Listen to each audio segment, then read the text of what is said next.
Welcome back to Half the Battle. I'm your host, as always, Daniel Levy.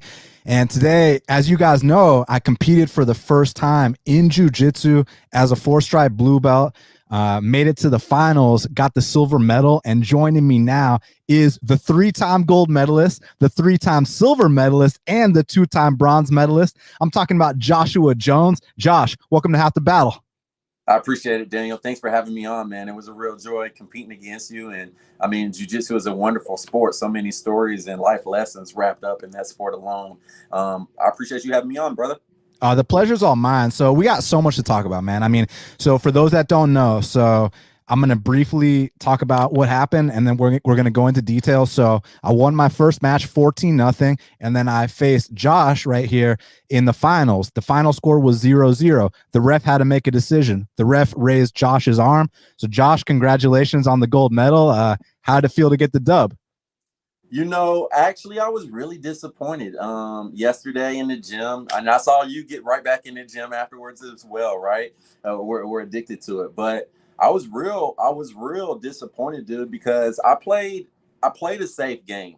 I didn't work anything that I've been working on for the last month or so leading up to, the match. And so what I noticed is that I played a safe game. I didn't open my guard. I didn't go for any of the sweeps. I didn't try to take the back. I did what was comfortable. I did what was, I played to my strongest suits instead of taking any risk, right? So like you said, it was a draw. And, I've been on the other side where somebody, I've had a draw before, and the ref has held up the other person's hand. And when I look back at the film, I see your face, like you're immediately like confused, like, huh? And I know that face, like I've had it as well. So nobody wants to walk away with it being 0-0 and the ref calling, who he thinks is the winner based on, his opinion. We want real life metrics, right? So we got to get back in there and roll again, dude. I agree. But you know what? It was such a valuable lesson for me because it taught me that you got to make things decisive. And honestly, I draw a parallel to our match to some of these UFC fights that happened this past weekend. Like, for example, the Holly Holm fight, the Ponzinibbio versus Pereira fight, the Eric Anders fight. Like, those were close split decisions. Now, I thought the Michel Pereira fight was clearly his win, but the other ones could have gone either way.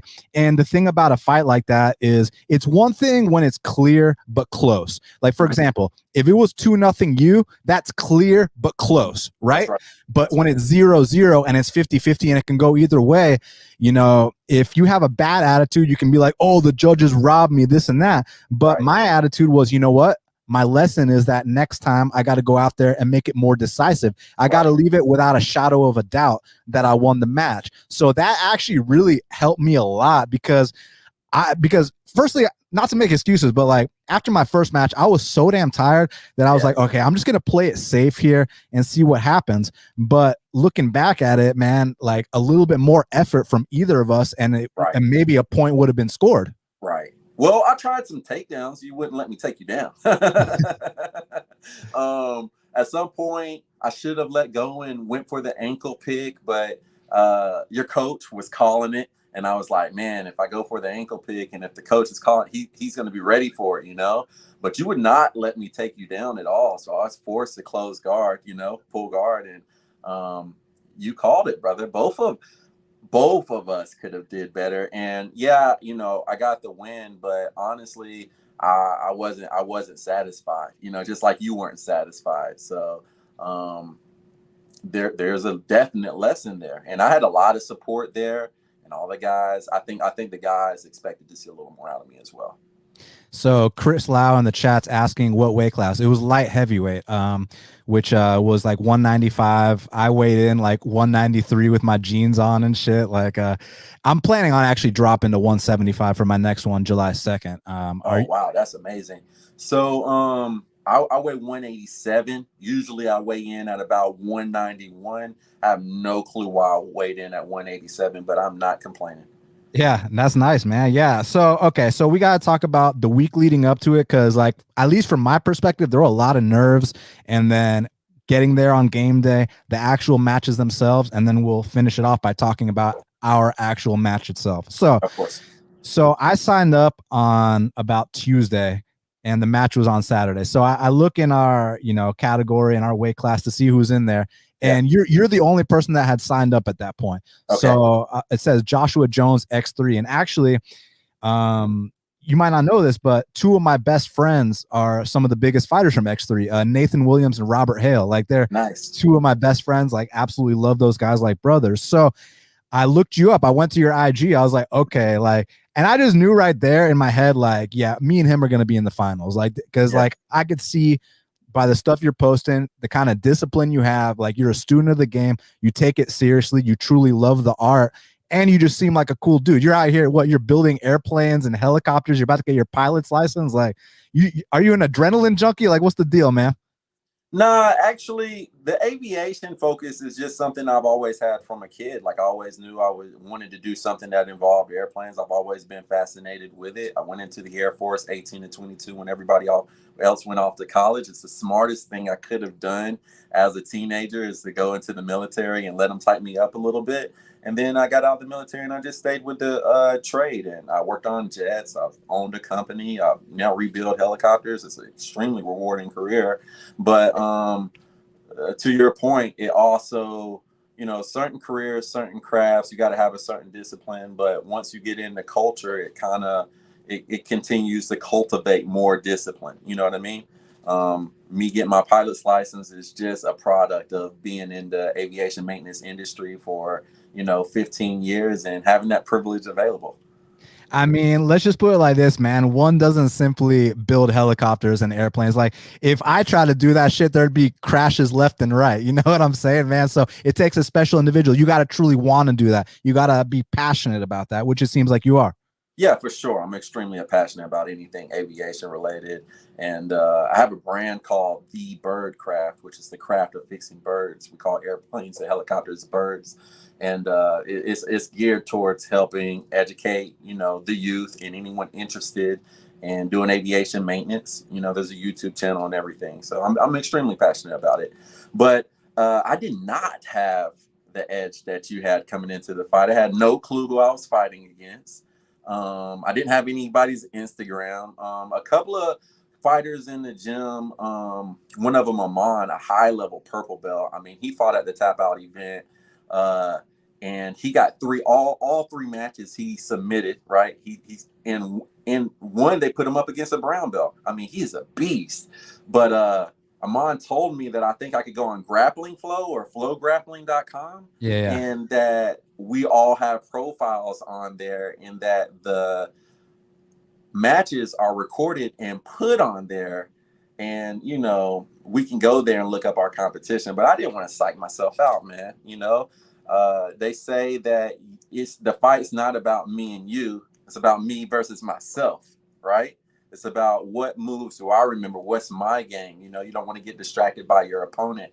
And so I just kind of went in there fresh. I wish I had data, but the other side of it is, man, I could watch a training film of what you were doing a year ago or this, that, and the other and expect that. And you have a completely new game and you've completely worked me over because I expected something, right?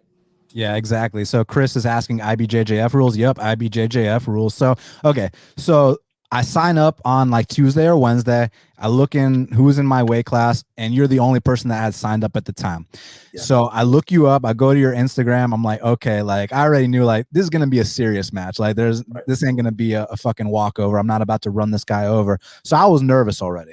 And I'm actually more nervous because I'm a 4-stripe blue belt and I'm about to get my purple belt, and I don't want like to just get embarrassed to the point where like my professor has to rethink, oh, maybe Daniel's not quite ready for his purple belt yet. And that kind of like leads to things about like playing it safe. Because once I get that purple belt, I feel like I'm going to be going to these competitions as an underdog with nothing to lose. And if I get destroyed, if I get choked out in 30 seconds, like it's not that big of a deal. Whereas here, like I couldn't afford to get choked out in 30 seconds because I'm that close to my purple belt. Like I just couldn't afford that. So the nerves were fucking with me hard, man. And also because you don't want to get embarrassed in front of your teammates. You don't want to get embarrassed in front of your family. Like my dad was there. My dad's wife was there. Like, and I've been training jujitsu for so long. I don't want them to see me for the first time and, I get embarrassed and then be like, oh, this is what you've been putting all your effort into.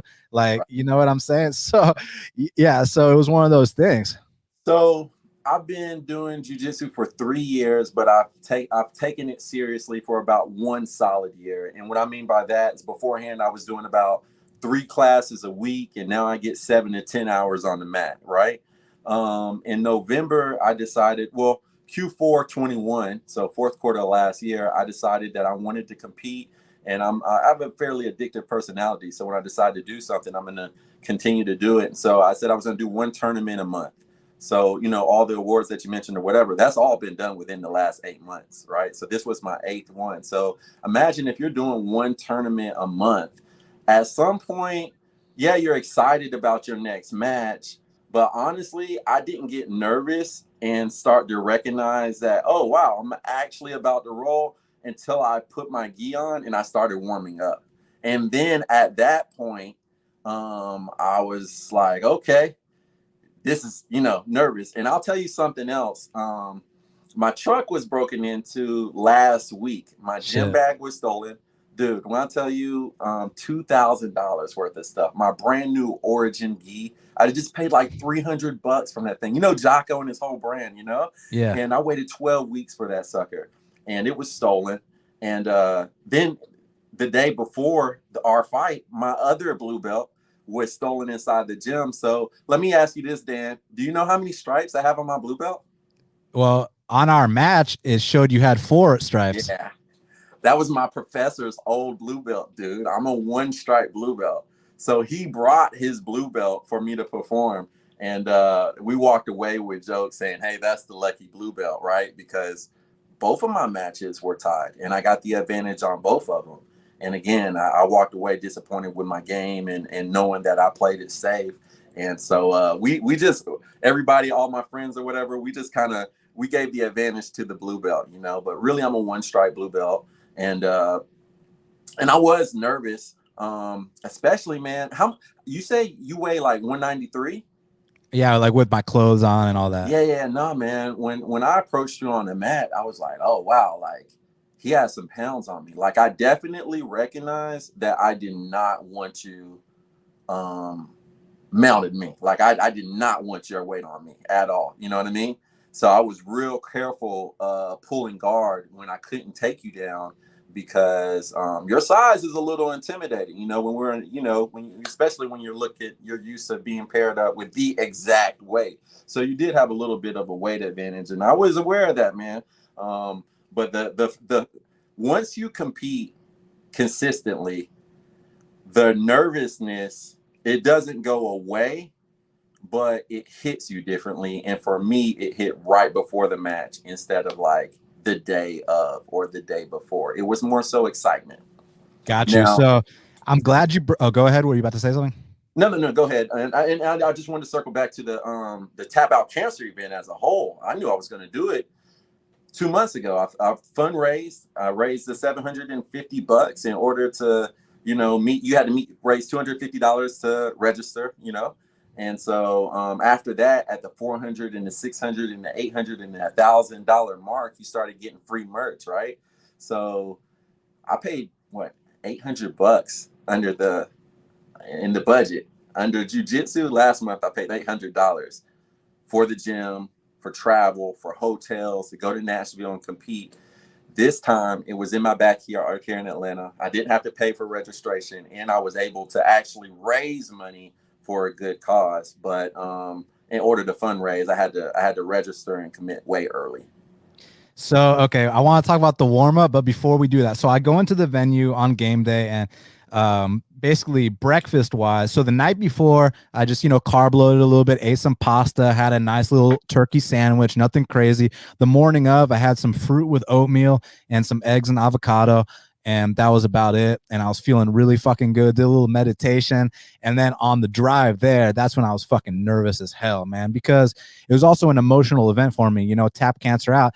I lost both my grandmothers to cancer. So I kind of felt like I was dedicating this to them, you know what I'm saying, to their memory. So respect to you for raising all that money. So I get to the venue and it's like, okay, here we are. It's game day, and I Yeah. actually saw you because I recognized you from your Instagram. So Right. I walked right up to you and introduced myself.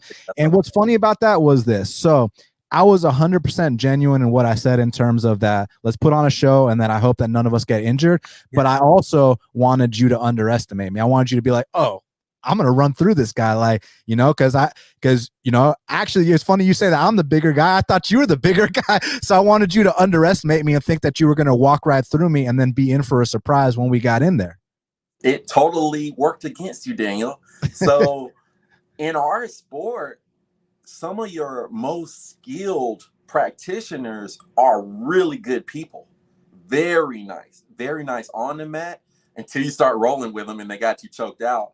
Very nice off the mat. You know, they're very secure people. They have nothing to prove, you know, as human beings. They're good people. So when you came up to me and you introduced yourself, I knew you were being genuine. And I also recognized, like, wow, man, this is a stand-up guy. It made me more intimidated because I know a lot of high level, nice, like genuinely nice people, like black belts and purple belts and brown belts. And so when you came to me super nice, super confident, I'm like, fuck, this guy is being nice to me because he's about to break my shoulder and he feels bad already. That's funny as hell. Yeah, so you got to be careful with that. Actually, continue doing it because, like I said, it definitely didn't make me underestimate you. Definitely made me think you were extremely confident and you wanted me to know that you were a nice guy before we got on the mat. Yeah. So that's actually really interesting to hear your perspective on that, because I was thinking it was gonna be the opposite. I was thinking you're gonna be like, oh, who? I'm gonna smoke this guy, you know. So No. that's funny as hell, man. But okay, so one thing about just competition or just performing in general, not even just jiu-jitsu, but like even back in the day, you know, I was a rock drummer, like playing in bands all across Atlanta, and like you have to warm up before you perform in front of an audience. Now there was no warm-up area at this event, right? So basically I get there and my intention was to just go through the normal warm-up I go through every single day in class, right? You know, the forward shoulder rolls, the back rolls, the hip escapes, the break fall technical stance, all that stuff, right? Granby rolls, et cetera, et cetera. And then, you know, do some swimming with a partner, you know, for underhooks and overhooks and all that. And then maybe work a little positional stuff and then balance on one leg. Because one of my favorite things is my takedown defense. That's one of my go-tos that I pride myself on, is not being able to, or being very hard to be taken down. So there's nowhere to warm up. There's no mats at all. And at this place, it's like a civic center. It's basically concrete floors with like office carpet. So like you cannot be break falling on like shit like that. You can't be doing forward rolls. So I was like, all right, I'm gonna have to do a really light warm up. Now, this is the funny part. On the sign up thing or whatever on the website, it said our division starts at 145. So at around like 115, that's when I start my warm up, right? And by 130, when I'm doing my warm up, someone gets on the PA and is like, Daniel Levy, come to ring 6 in 30 seconds or you will be disqualified. And like, it's like 1:30. My match is supposed to start at 1:45 and they're doing that. And I didn't hear that because I'm in the back with a teammate. So my professor calls me like 3 times in a row. I didn't hear any of his phone calls. And then finally I heard my phone vibrating in my bag. I was like, hold on, let me see who's calling me. And it was professor. I was like, oh shit, we better get out there. So I walk out there and they're like, Daniel Levy, if you don't get to ring 6 in 60 seconds, you will be disqualified. So we're fucking running. I'm giving my boy my bag with my shoes and all my shit, and I'm just running out there. I get right to the mats and the match is already about to start. It's just shake hands and let's roll. So I didn't even have a second to like think about anything. It was literally like, go off the wind that you have from the little ass warm up you had, the half-assed warm up on those concrete floors, and just roll. That's right. And man, honestly, like I think that benefited me because I didn't have too much time to psych myself out. I didn't have too much time to overthink things. I didn't have too much time to be like, wow, look how big this guy is. Like, what if this, what if that? It would just go out there, shake hands and roll. And I don't know if you saw the match, but I ended up beating the guy 14-0, which you were dancing around that guy, dude. I was really happy about it. It got to the point where like, you know, so to me, it's actually a blur. I don't really remember much of it. I just remember I'd go from like side control to full mount to this to that. Right. But one thing I vividly remember was that my coach was like, Daniel, you're up like 10-0. Like try something, go for a guillotine or something. Cause like one of the guillotines is one of my favorite moves. So I drop back for a guillotine. That doesn't work. We get back on top of the guy, ends up being 14-0. And when you beat someone like that, like for me, I still wanted to like console the guy because he was like broken, man. He was like shocked that anyone did him like that. And I actually give him credit, like the fact that you didn't get submitted, you survived, like you went through that, like much respect, dude. Like you'll be back better. But like you could tell he was broken, like by like his head was down, he was walking away, looked like he was about to cry. So I felt like really fucking bad about that. And I wanted to make sure he knew, like, dude, like this is part of it, man. Like the exact same thing that just happened to you could happen to me very well in my very next match. So like get back in there and just keep your head up. Yeah, I was there once, dude. I went to I think it was Concord. No, it's Greensville, South Carolina. It was a new breed, and I had 2 blue belts. One of them put me in the leg triangle, choked me out. I had to tap. The other one did exactly what you did to my man, right? He danced all over me. He had me on knee on belly mount. I mean, he was doing anything and everything, and I couldn't get him in my guard. I couldn't sweep him, and he got me 18 zip. He beat the next guy 28 zip. 28 zip. I said, had my girlfriend, it was her first time ever attending, and she's like, she doesn't know anything about school. I'm like, yeah, I've never seen a jiu-jitsu match 28-0. And look, I'm using that to make me feel better about the fact that I was just beat 18 zip, right? But I say that to say is I've been there. But I'll tell you, nothing has ever hurt my feelings on the mat than hurting an opponent. One match, the opponent didn't tap, and he actually got put to sleep. And with dude, what? I know it's all about fighting or whatever else, but the whole point of it is that you tap out before you get choked out or you get hurt seriously. And man, I love the sport and I love my opponents and I love everyone so much. You never want to hurt someone like that, like when we all come in to have safe fun.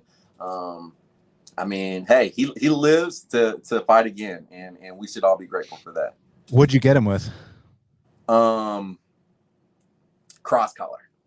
Okay, so that same thing you tried on me at the end of our match. I love the cross collar, dude. So you know what's another thing? Okay, so now I guess we can talk about our match. So I finished my match. It was 14-0. You beat I think his name's Antonio, the dude that was like 6'3". Right. He was a big boy, man. Like he was a scary ass dude. He was man. I could have racked up some points on him. Again, I played it extremely safe. And, just talking about like drilling and games and this, that, and the other. Sometimes when you're doing jiu-jitsu, you know what your next move is. Like you know where you want to go, but you're kind of stalled out because in transitioning, if you haven't drilled it enough, you got to eliminate that space as you transition, right? And sometimes when you transition, you actually create space for your opponent. And so there were several times when I was fighting against a guy and I wanted to transition into a different space, but I was just too afraid because I thought I was going to be creating space by knee sliding or whatever it was that I wanted to move into. So, man, I got to work up my confidence and drill a lot more.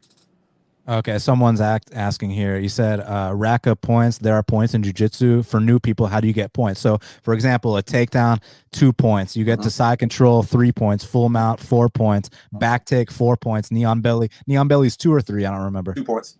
2 points. So yeah, there's all kinds of ways. So yeah, so if you just got in here, so I beat my first guy 14-0, and then I fought Josh in the finals. So Josh, in your fight with Antonio, so it was kind of like, I know the match didn't go like ours did, but the score was the same as ours. Like both of my matches were tied, and I won by advantage. Okay. 0-0, both of you guys. So that's why I walked away so disappointed in him, because I'm like, I don't want to. Honestly, the goal didn't have a whole lot of value to me because, I won by advantage, So a win's a win, though, dude. A win's a win. That's what the professor said. Yeah.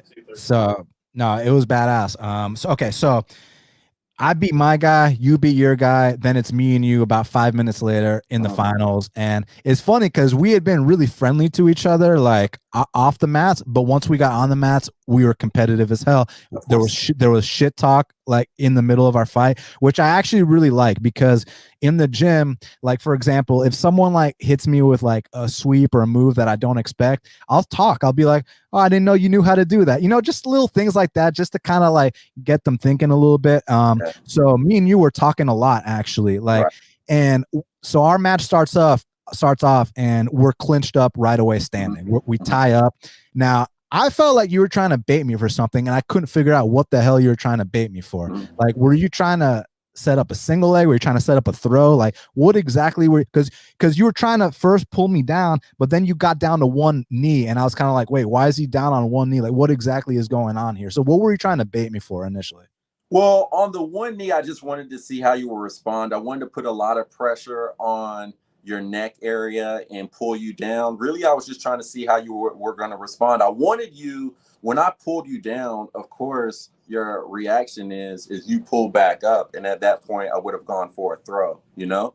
But you have a firm foundation, like you said, with the single leg defense or whatever. Whenever I tried to hook a leg with my foot, you easily just undid it. You're very good with that. So I soon decided, okay, look, um, the throws aren't going to work here. I need to try to work on some leg control. So that's when I started getting really low. I wanted to do the ankle pick, but your coach kept on calling out that for you to look out for the ankle pick. So I didn't want to let go of your lapel and then go for the ankle pick to take you down. So at some point, I just decided to just pull you into my guard, right? But when I was on one knee, I was hoping that what I was hoping was is that you were going to get overconfident and you were just going to try to smash me. In which case, I was just going to flip you over. I was going to sweep you.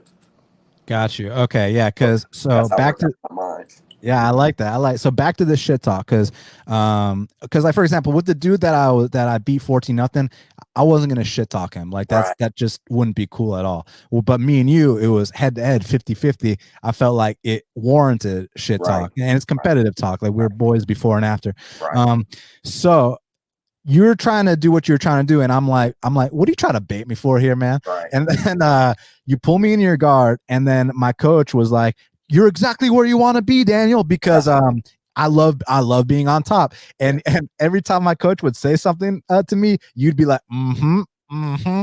And I thought that was so fucking funny, dude. Like I was literally about to laugh during our match. Yeah. The fact that you were talking to me, because usually I'm the guy that's talking. So the fact that you were talking to me, I thought was hilarious. Well, I love the sport, and my first probably 4 or 5 tournaments, I was going there by myself with no support at all, no professor, no nothing. Maybe I'll bring a girlfriend or something like that, but nobody's sitting in my chair. So what I've learned to do is to listen to my opponent's coach, and if he says, Daniel, grab his right lapel. What am I not gonna let you do? Grab my right lapel, right? So so I hear him saying it and I'm agreeing because I know he's established, he's telling you, he's giving you pointers, he's giving you directions. But what he's doing for me is he's giving me very, very like concrete data as to what I should not let you do. Right. So he's setting up many challenges for me. Your coach says, hey, Daniel, this is your close guard. I was like, this is everybody's favorite, right? Like trying to psych you out a little bit. Who likes being in close guard? Opening up guard is so much work, right? So I wanted you to know that, like, hey, it might be your favorite position, but you're not going to get out of this easy, you know? Yeah, I respected that a lot. Like I thought that actually added a new element to the game and was cool to like, just experience shit talking me like Oh yeah. in a live match. So that was awesome. So Mario said, "What up, Dan? Were you on top most of the match versus Josh?" So basically, we started off on the feet. We were tied up and we each kind of had like half-hearted attempts like, to kind of take each other down, but we respected each other so much that we both had solid foundations. We kind of knew we weren't going to be able to take the other guy down. So Josh, in my opinion, was kind of like, all right, fuck it, I'm going to pull guard and see what happens. So from there, I basically stayed in his guard the remainder of the match. And I think what won him the match was when he was on his guard, he started going for the cross collar choke. Now it was about his cross collar attempt versus my kind of half-assed attempts to pass your guard. And to be honest with you, like, even though I played it off like the cross collar didn't affect me much, I mean, I was gonna let you put me to sleep. Like, if it was actually there, like I didn't want to tap, especially with like 20 seconds left. I was like, okay, if this is in, you can put me to sleep. But I felt like you said fuck it, you blew your arms out trying to go for it, and that's why you got it, because you had that max effort. Whereas I kind of try to play it safe, kind of try to coast, kind of try to neutralize you. So the match ends, it's 0-0. The ref's got to make a call. You had slightly more effort, you get the job done. They raise your hand, you get the gold medal. And honestly, I'm really happy that you won. Not because, no, trust me, I'd love to sit here and be the gold medalist. I'd love to sit here and say that I won my first ever competition. You know, I won a gold medal on my first ever competition and this and that. But the fact that it went down the way it did, like I said at the beginning of the show, now I know that I need to make things decisive. I need to leave it without a shadow of doubt. Because back to the point we were bringing up, it's one thing to be clear, to be close but clear. If it was 2-0, that's close but clear, right? You can't debate it if it's 2-0. Like, you still won 2-0 had that been the case. But 0-0, like, how can I cry robbery if it's 0-0 and it could literally go either way. So that really just showed me, like, dude, like, we got to make this shit decisive. Like, we can't fucking leave it up in the air and let some other guy dictate it. So actually, thank you for that, man, because I think that made me a better competitor, just better everything. No, I appreciate you, Daniel. I once heard it said that, and this is I don't know if you follow Chewy, the Jiu Jitsu I do, yeah. channel, but he explained one time that, you know, whenever we roll against each other, we give a piece of ourselves to our opponent. You know, because one day we're going to be, you know, older, our bodies are going to be beat up. We're not going to be able to do what we're doing now, right? So when we roll, we give each other a piece of ourselves, and we owe it to ourselves to give each other our best. And we walk away and learn lessons. But I mean, when I was in Nashville, Tennessee last month, I got bronze because one match, after I won one match, I got tied, and it was the exact same situation, Daniel. I was you in that match. He pulled close guard. I was trying to break his close guard open the whole time. The ref was even nice at the end, dude. He said, I'm going to give you guys 60 more seconds. Let us do overtime. Guy did the same damn thing. Pulled guard. I'm stuck in his close guard. I couldn't get out of it. And he got the advantage. He got the advantage. And he won when it was 0-0. So it goes either way. And honestly, even walking away from that, I knew that I had to make the next match definitive, and I matched up against you. I mean, sometimes we're just matched up against someone properly. You know what I mean? Like, me and you could probably roll 5 times today, and maybe you get 3 and I get 2, or vice versa. But I think that we were evenly matched for the most part. Definitely. And speaking of overtime, I'm glad you brought that up, because one of my buddies, Kelton, he messaged me like a couple of days before the match. He's like, so what happens if it's a draw? And I was like, dude, like, with my style, like, I'm either gonna win or I'm gonna lose. Like, there's zero chance that my fights are gonna be a draw. And then and then it ends up fucking being a draw. And I wasn't aware of the rule set, because with some competitions they do this thing where, like, okay, if it's a draw, you start off with someone on your back and they count how fast you escape the position, or you get submitted, and then the other person starts on the other person's back, and whoever escaped faster or submitted the person faster gets the win. You know what I'm referring to? Yeah, I do. Yeah. So I wasn't sure if it was going to be that, if it was going to be an overtime. Like a draw had never even crossed my mind. Like, I thought I'm either going to win or lose, like, fair and square. No bullshit. I didn't even know a ref's decision was even an option. So I learned that.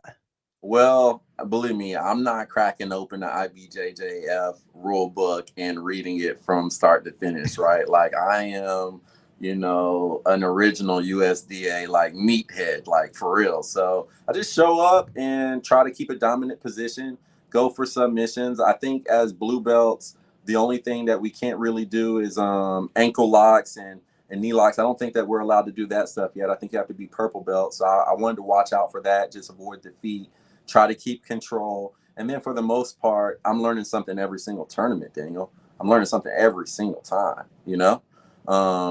One thing that will happen, and this is just, just a little cue, is if someone pulls guard on you, touch their legs as they're going down.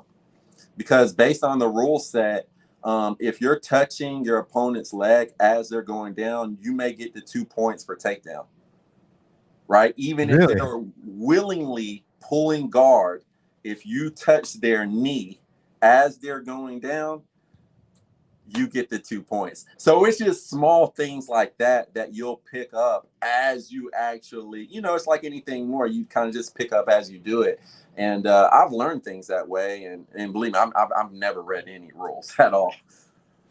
Yeah, no, I feel you on that, man. And that's good to know, like for future reference, like going forward. So are you trying to compete more as a blue belt? Do you think that you're up next for a purple belt anytime soon? Like, what do you think's next for you? Oh, so I'm not even thinking about the belt thing. This is what so I will say this. If I do not get hurt, I am 100% sure that I will get my purple belt eventually, right? Because I'm putting in the work and my lifestyle and culture is centered around this sport right now. I know that I'm committed to competing jiu-jitsu, again, one tournament a month for the next 26 months, so a little over 2 years. I said I was going to give it 3 years hardcore, competing every single month, and see what that gets me. Hopefully, me actually competing in tournaments, especially one a month, which is kind of a lot, that advances me a little faster than just, showing up at the gym to roll a couple of, and then also I want to test the art, dude. I don't want to just go roll in the gym and just, no, I want someone trying to attack me, and I want to use my jiu-jitsu to defend myself. You know what I mean? Just like with, practical application. With that being said, I'm committed for a while, but I'm not naive or overly confident enough to say, hey, I'm definitely gonna have this or whatever. I aspire to be a brown belt one day, and being a Just a black brown belt, huh? just a brown belt. To say that one day I'll be a black belt, it seems far-fetched, dude, and that's just because I respect the black belts around me so much. That's got to be the goal, man. It's definitely the goal. It's definitely the goal. I just, the guys in the gym, they always say, hey, Joshua, you're being too modest, too humble, all this other stuff. And man, there's just some absolutely beast in this sport, And so to think that I deserve or should have the same belt as some of these beasts is just like, man, I don't know about that, Yeah. So back to the nerves, the mindset, dealing with all that stuff, and because it's different when you're rolling in the competition versus when you're rolling in class. Like in class, sometimes like this whole week leading up to our match, like I would like just start in worst case scenarios, like let these dudes start in full mount on me, let these dudes start on my back, and just work the worst case scenarios. And then as the week progressed, then we started off in neutral to kind of simulate the match. But I first wanted to get all the worst case scenarios out the way. But that's just the physical side of things. The mental side of things is what was, on my mind the most. Like, how am I going to deal with people? People kept talking about this adrenaline dump. And I guess I felt it without knowing it because it affected my breathing. But like certain things that people said was going to happen didn't happen. Like people said my arms were going to be so heavy and this and that. I didn't really feel like my arms were that heavy. I just felt like my needing to control my breathing was like the biggest takeaway. So I asked like a couple of dudes that are currently in the UFC and that are formerly in the UFC for advice on these things. Now I'm gonna share with you what they said, just so you can hear and sense can hear, and maybe it can help someone out. So Bilal Muhammad, he's ranked number 5 in the world at welterweight in the UFC, and I messaged him. I said, I got a question for you, bro. How do you deal with the nerves and adrenaline dump? I'm doing a jiu-jitsu tournament Saturday and I'm so damn nervous. It's not even a fight. It's just rolling, which I do all the time. But man, I'm nervous. My goal is to stay calm. I don't want to pump myself up or anything like that. So Bilal's response was, honestly, BJJ tournaments are actually the hardest to deal with because at first match, your arms are dead and you feel like you just rolled 10 rounds. So he said it's all about just controlling your energy and don't give things that are out of your control any attention. You worked hard, so all you can control is your mentality. Don't stress and go out there with the mentality that I need to win the match. Instead, go in there with the mindset of I need to win the minutes. First minute leads to the second minute. Second minute leads to the third, and that ends up, that leads to winning the match. So I thought that was good to kind of just think about it, taking it a minute at a time instead of being in there with you and being like, oh, I have to win this match. Just think about, hey, let me win this first minute. Let me win this next minute. And in my first match, it helped a lot. Oh yeah, it's true, man. I've never been tried like I am in a jiu-jitsu tournament. You come off of one match, and sometimes they're throwing you immediately onto another match. And I mean, you have to compose yourself. For me, I have to do a complete mind dump, and I have to tell myself that it's just love it. Just like as soon as I got on the mat with you, it was like, Joshua, just love the fight. Just be here. And I'm not focusing on the minutes. I'm making sure that if I try something, if it's not working, that I don't stay clenched up and I let my muscle let it go and try something else. And another thing, I don't know if you noticed this or not when we got on the mat, I'll acknowledge the person before and after the fight. But once we get on the mat, you're no longer Daniel. You're just the dude in the gi. So one of my things is after we bow, I no longer look in your face. I'm looking at your center line and I'm looking at your belt. And for some reason, when I just look at and I get rid of this face here, a lot of different nerves and thoughts tend to, my mind is a lot more silent. No, I completely noticed that because that goes back to the trash talk. Like we weren't shit talking each other before the fight, acting like dogs, acting like, Yeah. oh, I'm gonna whoop you. Oh, you're gonna whoop me. It was like we were super respectful. But once we got on there, we were competitors and we were talking shit to each other the whole bit. Right. And I thought that was fucking awesome. So Yeah. another guy I asked advice to was Billy Quarantillo. He's another very exciting UFC fighter.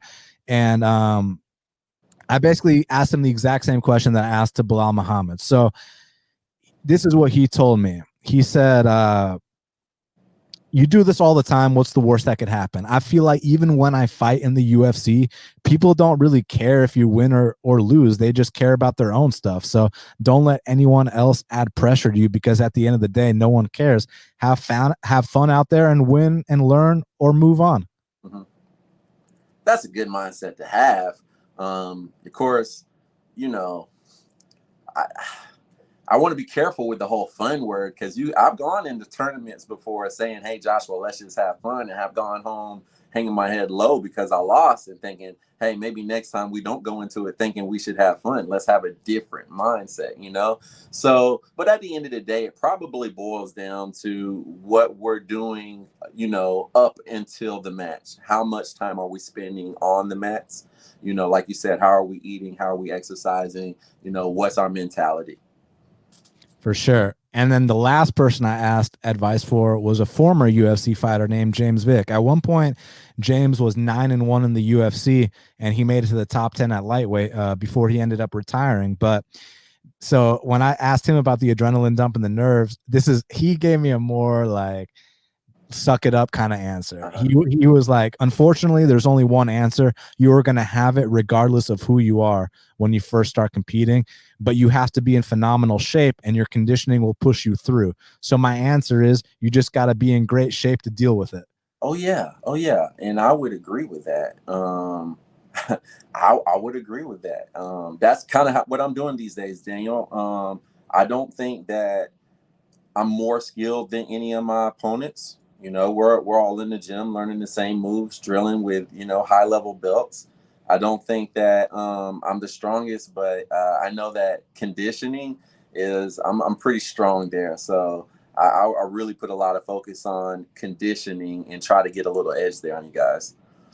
I mean, I thought you had an edge there, man, because I mean, Like when I walked up to you, I was like, holy fuck, this guy is strong. This guy is built. Like this guy is jacked. Like shit. Like he's gonna be super strong when we get out there. So it actually kind of makes me think that, like, you know what, let's do extracurricular activity now for the next one. Like, Yeah. like outwork them outside the gym too, not just in diet, not just Right. because I show up to the gym every day for jujitsu. Like I ain't missing jujitsu. Like that's the bottom line. That's like my passion. Right. And honestly, I never even got into it to compete. I just got into it to learn how to defend myself, and I fell in love with the art. But like I was telling you earlier, now that I'm at the point where like I'm pretty fucking close, I'm knocking on the door of my purple belt. I was like, dude, I gotta compete while I'm still a blue belt. Like I Yeah. gotta get that experience out the way. And having done that, I really do feel like it elevated my game to that next level. And then having the close match with you where it was literally like, just trying to make it that much more decisive on either way could have swayed the opinion of the referee that much more when there's no points involved, right? Because Yeah. if there's points involved, it's a different story. Like if it, like I said, if it's 3-0, 2-0, 4-0, whatever, then we can't debate, we can't argue shit. But when it's 0-0, you have to show you're giving that effort to try to finish, to try to win, to try to do this, and that's what's going to get you there. So I learned a very valuable lesson, and I want to thank you for that. No, man, I appreciate you being the person that you are, being super genuine, coming to introduce yourself, as soon as you saw me, and, just being, super cool on and off the mats. I really appreciated it. It could have gone either way, honestly, dude. I really think you could have had me, honestly.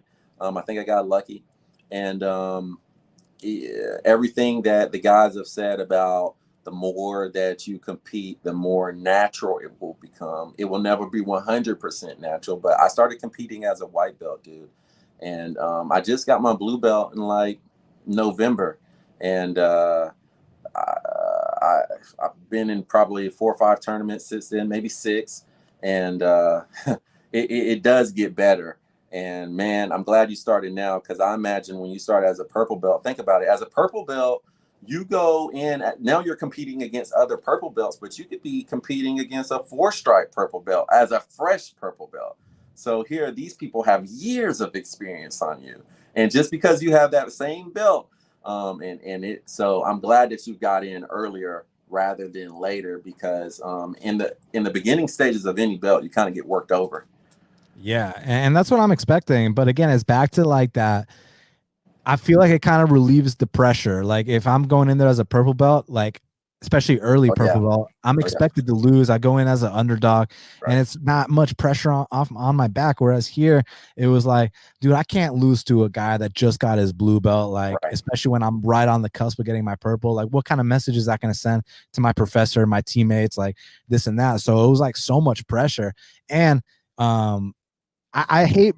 I mean, I don't hate bringing up that I stepped up in weight class, but I don't want that to feel like I'm discrediting you or any of the other guys that I went up against, because it's not. Like I No, made man. that. I I mean, made that choice. yeah, for sure. And again, I feel like you it could have gone either way. So regardless of weight class or whatever else, you're solid on the mats.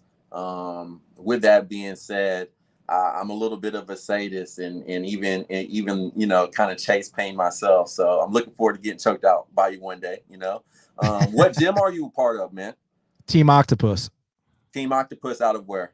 Sandy Springs. Sandy Springs. Okay, and I'm X3 out of West Midtown, so I'm sure we'll link up soon, man. Yeah, I actually used to train at X3 West Midtown twice a week. Like, I was telling you at the beginning of the show, Mhm. two of my best friends train there, Robert Yeah. Hale and Nathan Williams. So before the pandemic, they used to have it was Friday night and Sunday sparring, and they would just get fighters from all across Georgia to just come in there. And obviously, I'm not an MMA fighter, but one of the things, with the show Half the Battle, I wanted to know as much about the sport as possible. Oh, So yeah. one of the ways for me to do that was to just throw myself in there with the professional fighters, spar them, grapple with them, and just learn about the sport that way. Like if I'm not going to get in the cage and get punched in the face, at least I was getting in the gym getting punched in the face by pro fighters. So like that kind of like molded me and like taught me about, because like when you watch UFC with a casual and someone's in side control, the casual is going to be like, oh, get up, just get up. And it's like, well, do you know what that chest on chest feels like? Right. Or you take a hard leg kick, you get punched in the liver, you get rocked from a shot to the chin. If you don't know what that feels like, you don't know what these athletes are going through. So that's why I wanted to immerse myself in that world so that I would have a better understanding. And I feel like my time at X3 did help me with that. So I got all the respect for X3 West Midtown. That's awesome, brother. I'm glad you and I cross paths. I am as well. And if you ever want to come to Team Octopus, get some training in, because I would love to meet again in a match, but I think I'm dropping, man. I think I'm dropping a 175 like for my next one, which is July 2nd. It's actually at the same place we competed at, the Cobb County Civic Center. It's going to be for the American Grappling Federation. You heard about that yet? Yeah, I'll be there. What weight you doing there? Probably the 180 to 190. Okay, 180 to 190. So I really my goal is to get to 75 for that one. So we can just root each other on for that one, and maybe we can get some training in down the line. Yeah, for sure. I can almost commit to come up to that. I'm gonna come up to your gym and I'm gonna play around with you guys for sure. Hell yeah, I appreciate that. Well, Josh, it's been an absolute pleasure. I want to thank you for taking the time to speak with me right here, right now on Half the Battle. Let the fans know where they can follow you on Instagram and anything else you want to plug, any message for the fans, let them know. Yeah, for sure. You guys can follow me on Instagram at Joshua Blake with 3 E's. Again, my craft is aviation. I'm an aircraft mechanic and pilot. I have a brand called The Bird Craft, which is the craft of maintaining birds. I usually do a lot of YouTube channel content to teach people, I rebuild helicopters and just try to, someone who wants an aircraft mechanic license, kind of show them what it's like on the inside. And outside of that, you guys just do the tough thing, whatever it is that's on your conscience, that you feel like it's cool for you to be doing.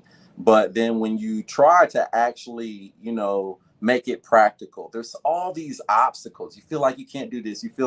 I believe that is actually where the great creator, where God, I think that is who you're meant to be. So you have to eliminate the excuses. You have to do the hard thing to make that vision, to work that vision of you in your mind, regardless of how uncomfortable, regardless of how hard.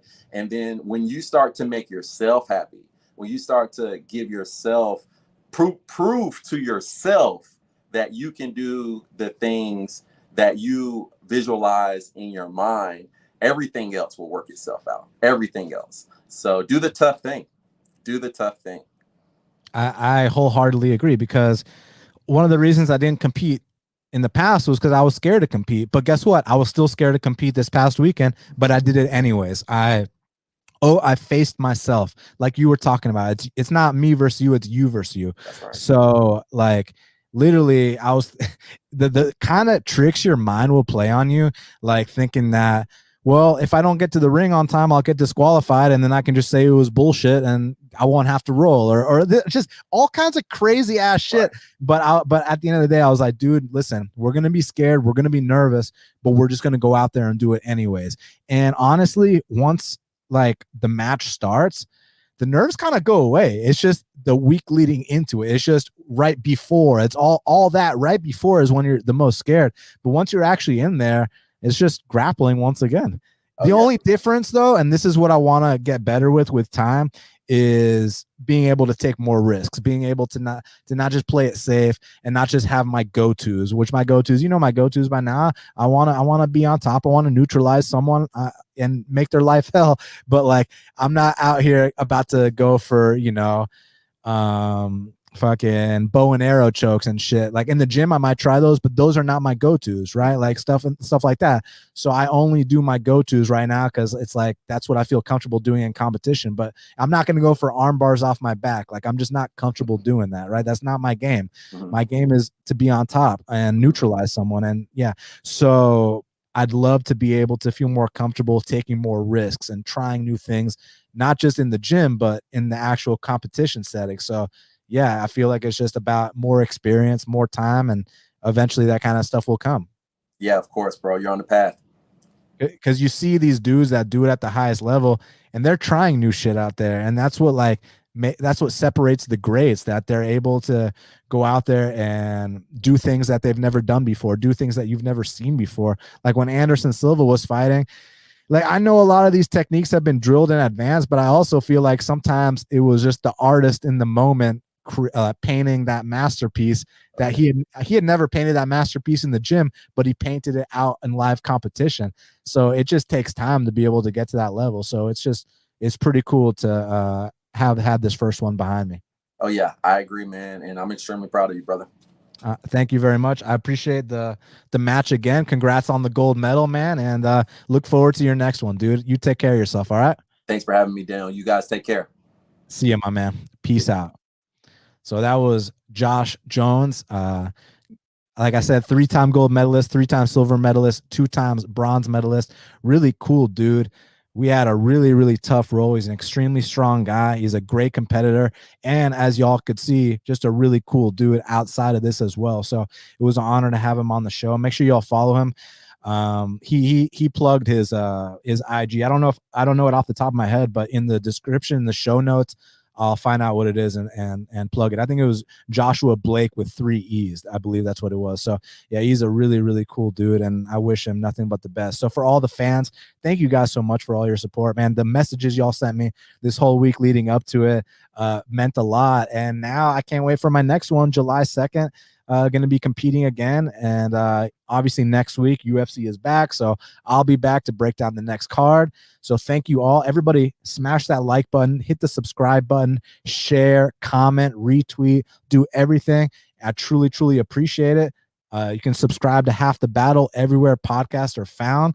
Follow me on Twitter at BestFightPicks. Thank you all again so much, and until the next time, let's cash these bets.